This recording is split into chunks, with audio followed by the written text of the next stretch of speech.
And it'll be events like the one you're attending right now that kind of catalyze a lot of that. What message does it send that Michelle Bowman, a Fed Vice Chair of Banking Supervision, is attending the conference? What does that signal to the crypto industry? What does that signal to the financial services industry?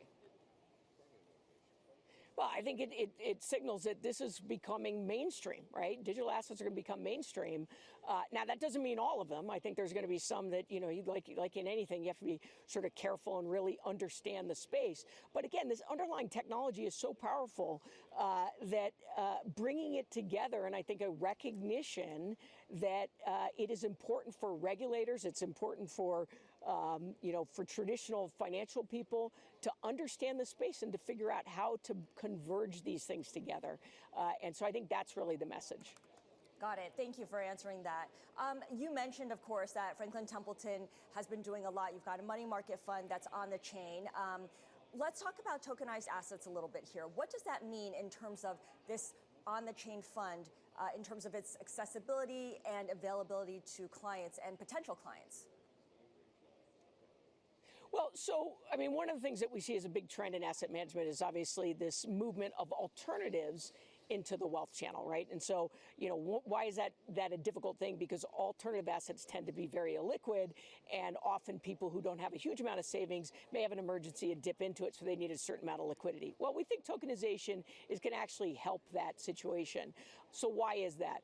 Well, one, a transaction that's been tokenized, so it does three things. It has, the source of truth, right? So whoever owns a token has all the rights to it. It has a smart contract, so you can execute the smart contract.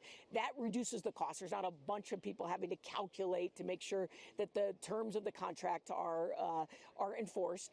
And then finally, it has a payment mechanism.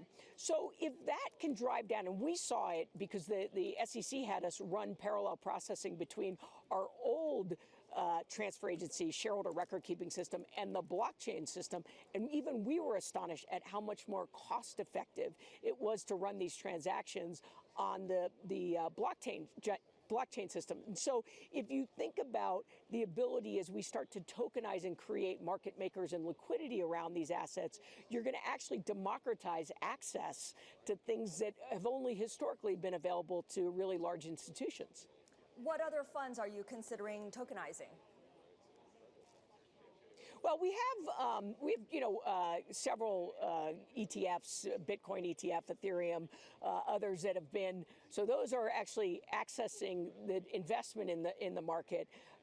We are in conversations. I mean, one of the things we did with our private chain money market fund is we have a partnership with Standard Chartered Bank and OKX, where you're actually going to be able to exchange kind of stable coins and park them into a yield-bearing account, and then you can move them back, and that'll be 24/7. I mean, that's the goal, 24/7, 365 days a week. I mean, why is it that you can't trade stocks on the New York Stock Exchange after 4 o'clock in the afternoon?